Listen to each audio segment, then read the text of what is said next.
Хаос беше 2020 на секаков начин, значи и до толку беше глупа година што буквално направи кругче и стигна до паметна година, за човек да седне и да размисли како понатаму и што му се случува. И едноставно во еден момент не знаеш што да снаѓа, во друг момент сваќаш дека треба да го искористиш времето и излезе паметно затоа што излезе Мија во Амстердам, излезе дневникот и одеднаш излигува дека кога немаш попаметна работа и кога си малку затворен дома, може да се десат и фини ствари.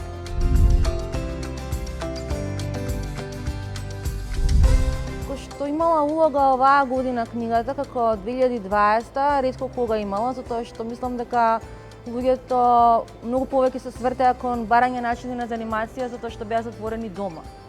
И како ретко кога ве од 2020 ни е јасно колку ни е ствари битна уметноста и литературата, затоа што од неможење да патуваш и да шеташ и да гледаш места, се вртиш према дома, према книга, према филм, музика, виртуелни тури по музеи, по градови.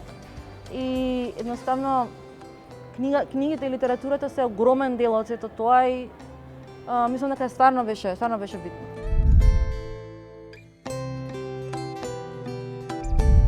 Девет на Славе Мирфутро ја прочитав уште на почетокот на годината и не се спаднав. Значи, ја не знам дали постои човек на кој што не сум ја препорачала. Значи, мислам дека е дебютантски роман, а ја има онаа топлина, има мајсторски напишана и стварно ми влијаеше многу. Апропо ништо на Вуди Ален, кој што ствари ме седна да почнам пак да пишувам. И веројатно, уствари, ова како читател, меѓутоа, ако сме реални, мене книга што ми ја одбележа 2020, книгата што ја напишав во 2020 што ќе искочи у 2021.